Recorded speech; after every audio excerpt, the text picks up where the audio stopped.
Yeah, this is the part of content creation that you do not hear talked about ever so often. The effort. The wasted effort, the blood, sweat, toil, and tears that go into creating the content that will eventually not go on air. Really frustrating, crazy, if you ask me. Kind of reminds me of a story my guy told me about his experience fighting off cultists to preserve his phone. But before I tell you about the experience, I want to tell you about my own experience with cultists. So it happened on a fateful Friday. I had worked incredibly hard. At this time, I was a university student at the University of Nigeria in Soka. And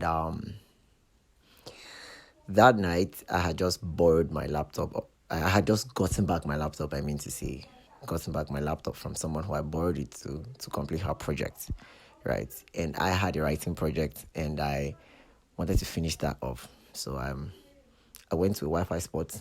There are those spots in school. And then I did some research, downloaded some articles, and then went into school to buy food and then headed home. So there's this dark alley between my department and my hostel, and it's like a 15-minute walk, I think. 15 minutes. So yeah, I was very, very famished. And I just wanted to get home, eat, and then, get to my writing project.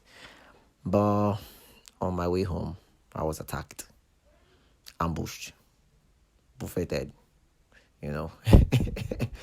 crazy. It was really crazy. I had noticed suspicious movements, but I didn't want to think too deeply about it, right? I saw a vehicle.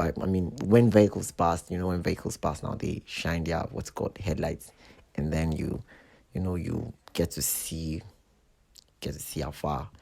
And I have sort of like the long view, so I looked and there was this crazy suspicious activity, but I didn't want to write so much into it.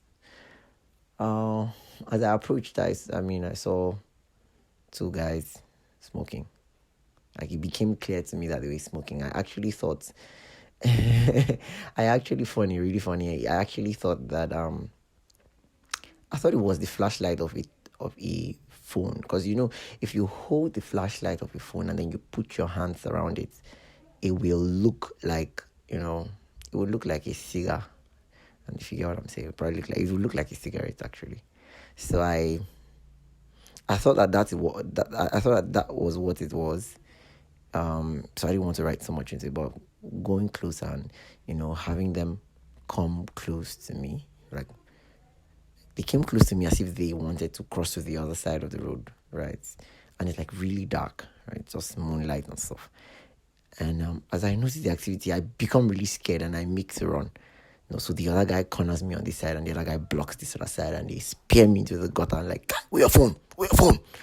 Oh my, it's really crazy. But I removed my phone from my pocket, reflexively threw it into the grass on the left side, removed my wallet reflexively threw it to the right side under the grass in the gutter, and then was using my hand to try to cover the punches. But these guys really injured me punching. And then of course I was with my laptop. That's why I gave details about my laptop. My laptop fell to the far right outside the gutter. The food likewise. The charger of my laptop was inside the bag that contained my food. Really crazy. It was too fortunate for them, right? And very unfortunate for me. So they had nothing on me, because of course I had threw my phone and my wallet into the grass. But they felt something fall to the right, and so they went to go and check. And when they checked, they saw my sleek laptop, and my laptop was really sleek. I want to do 1 minute silence for it, but I can't afford that. It was really sleek. It was a 360 Flex touchscreen, this gold colored laptop. It was an HP.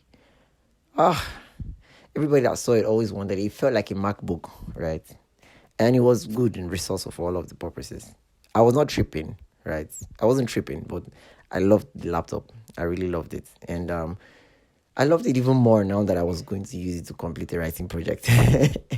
because that was supposed to earn me a few bucks.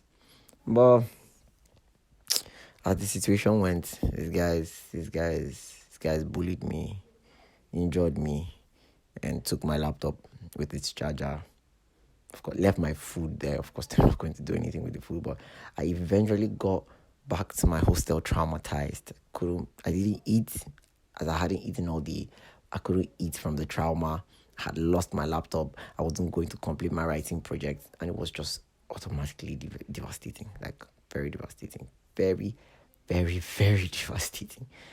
I was so traumatized that I couldn't use that route to go home for like 6 weeks. Anytime I wanted to leave my department and go back to my hostel, I would take a shuttle bus. And for many of you who do not know, a shuttle bus is like it's a transport vehicle that runs within university premises. So I would take that and incur like 20-30 minutes on me instead of just walking the alley and going home. It was too traumatic, really, really traumatic. Of course, I'm sharing this experience that you guys can understand what it feels like to face cultists. I've had that experience. I know many of you haven't. But this is just enough context for my guy who faced cultists and he fought heavily for his phone. Like, they call him and they like, show me love and boom, boom, boom. And he said no. He fought and the engine boy slogan is we must tear shirts. Like, if you like beat me, but I'll go give you one, right? If you like beat me, but I must wound you, and that's the engine boy slogan. So he fought very well for his phone, and he sustained a lot of injuries. I mean, it's the kind of thing they would call Pyrrhic victory at a very costly cost. But he got his phone, and so he was headed to the hospital to get himself treated. So good for him, he had gotten his phone. Or so we think. And then on his way into the hospital, he forgot the phone inside the cab.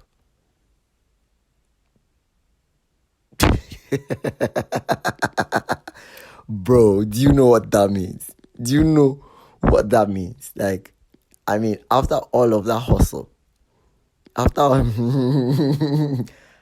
all of that hustle, right? He forgets the phone in the cab. It's really crazy.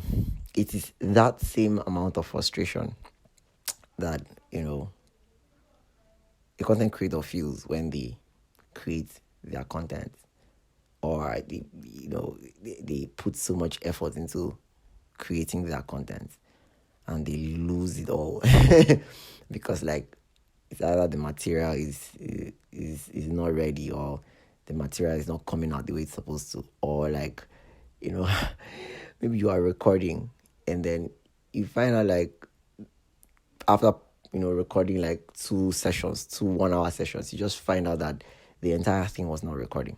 Like I and Doja faced this. we faced this a couple of times. We've lost like 6 to 8 hours of recording sessions because of like mic issues, because of like bro, it's just really crazy. I mean, it's too heartbreaking. It's too heartbreaking. And we had to like think about how to resolve the issue in such a way that our time, especially our time, is not affected, right? For those of you that do not know, Doja is still a student, and I just recently graduated from the university, but like my occupation is hustler, and so we want to ensure that we are not spending an extravagant amount of time putting this content out at the cost of our primary occupation, at the cost of the thing that puts food on our tables. So here's what we decided to do. We decided to make up for that time by taking one slot from our episode roster out. So we decided not to put our episodes on Monday and then just put our episodes on Friday. Yeah, podcast Friday.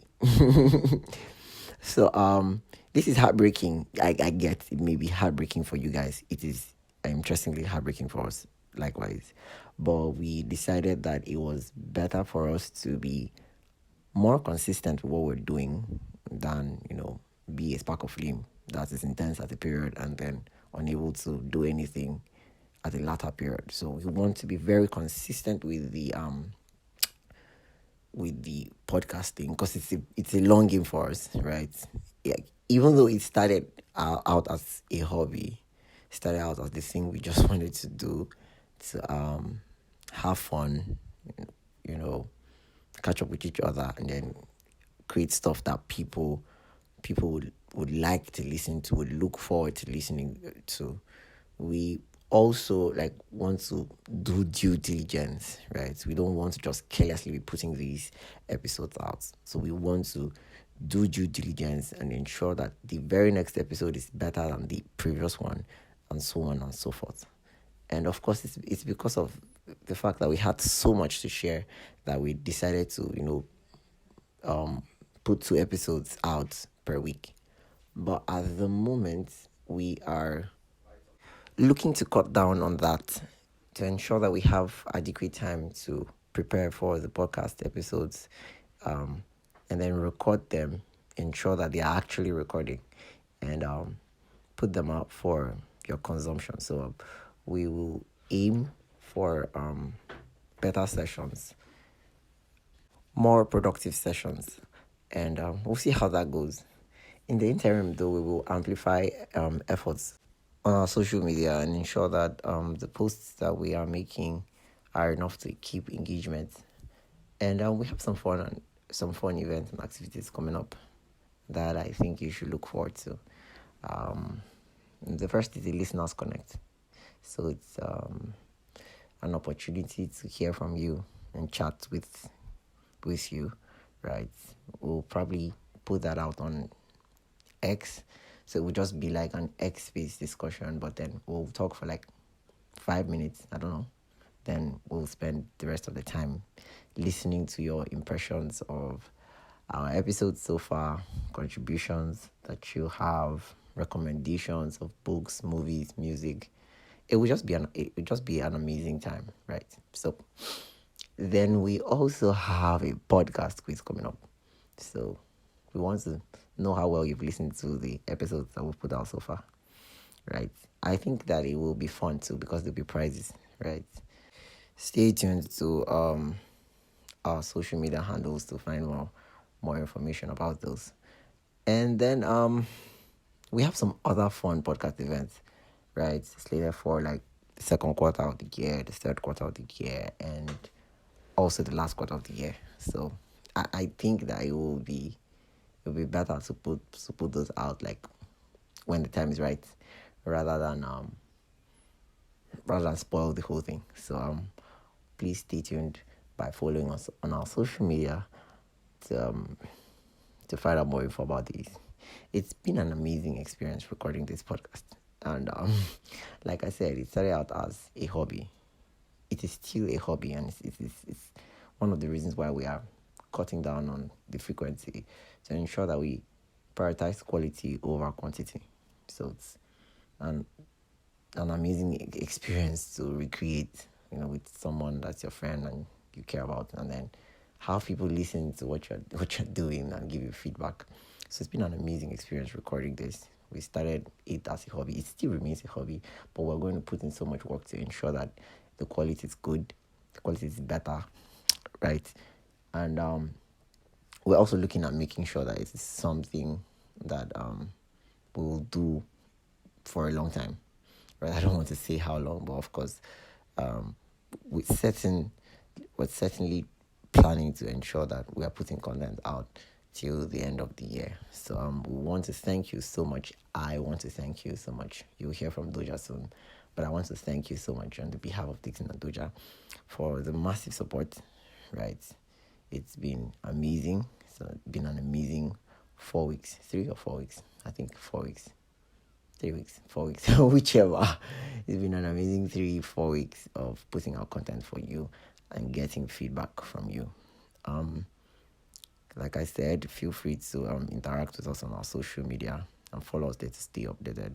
Subscribe to our our podcast on Spotify. We'll have it available on the other platforms. On other platforms we've been working to ensure that we make submissions. But for now, I think it's only available on Spotify, on Apple Podcasts, and on Google Podcasts. So just feel free to subscribe and share with your friends. Thank you very much. This is Dixon of NTD, a podcast by Dixon and Doja. You'll hear from us soon. Cheers.